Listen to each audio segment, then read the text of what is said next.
हजूर अकरम सल्लल्लाहु अलैहि वसल्लम ने पेट के बल सोने से क्यों मना फरमाया?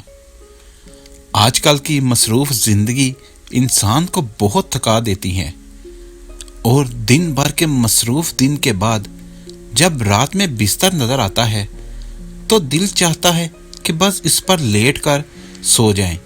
लिहाजा कुछ लोगों को थके हुए दिन के बाद जैसे ही बिस्तर नज़र आता है वो फ़ौरन उल्टे होकर उस पर सो जाते हैं। हर कोई शख्स मुख्तलिफ तरीके से सोता है। कुछ अफराद ज़्यादा जगह लेकर सोते हैं, लेकिन कुछ अफराद बिल्कुल सिमट के सोते हैं और कुछ लोग ऐसे भी होते हैं जो पेट के बल ऊंधे होकर सोते हैं। लेकिन क्या आप जानते हैं कि पेट के बल सोना कितना ख़तरनाक है? पेट के बल सोना आपकी गर्दन और पीठ के लिए बहुत नुकसानदेह है। पेट के बल सोने से आपकी नींद में भी खलल पैदा होता है, जिसके बायस अगले दिन आपका दिन बिल्कुल अच्छा नहीं गुजरता और थका थका महसूस करते हैं।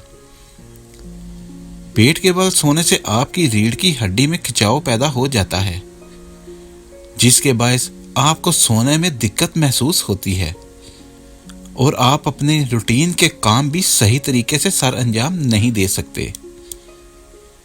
पेट के बल सोने से आपके जिस्म के कौन कौन से हिस्से मुतासिर होते हैं वो हम आपको बताते हैं। रीढ़ की हड्डी आपके जिस्म में एक अहम किरदार अदा करती है।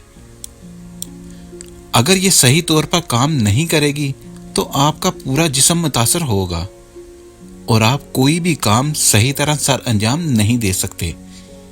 इसके अलावा पेट के बल सोने से आपके जिस्म के कई सारे हिस्से सुन्न हो जाते हैं।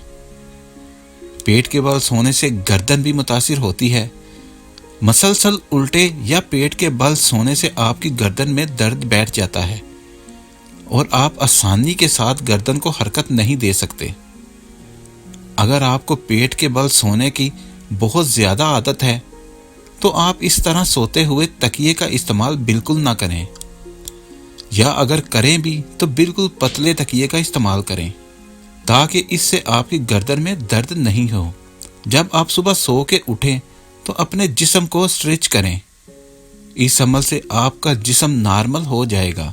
हज़रत हफ्सा रज़ियल्लाहु तआला अन्हा से रवायत है कि नबी करीम सल्लल्लाहु अलैहि वसल्लम जब सोने का इरादा फरमाते तो अपना दायां हाथ अपने रुखसार के नीचे रख लेते, फिर फरमाते, ए अल्लाह, मुझे उस दिन अपने अजाब से बचाई जिस रोज़ आप अपने बंदों को उठाएंगे। हज़रत हज़ैफ़ा रज़ियल्लाहु तआला अन्हु फरमाते हैं कि नबी अकरम सल्लल्लाहु अलैहि वसल्लम जब सोते तो फरमाते, ए अल्लाह, मैं आपके नाम के साथ ज़िंदा होता हूँ और आपके नाम के साथ मरता हूँ। और जब आप सल्लल्लाहु अलैहि वसल्लम बेदार होते तो फरमाते, तमाम तारीफ़ अल्लाह की है जिसने हमें मारने के बाद ज़िंदा किया और उसी की तरफ लौटना है। अगर आपको हमारी वीडियो अच्छी लगी है तो इसको लाइक और शेयर करें और हमारे चैनल को सब्सक्राइब करना ना भूलिए। शुक्रिया।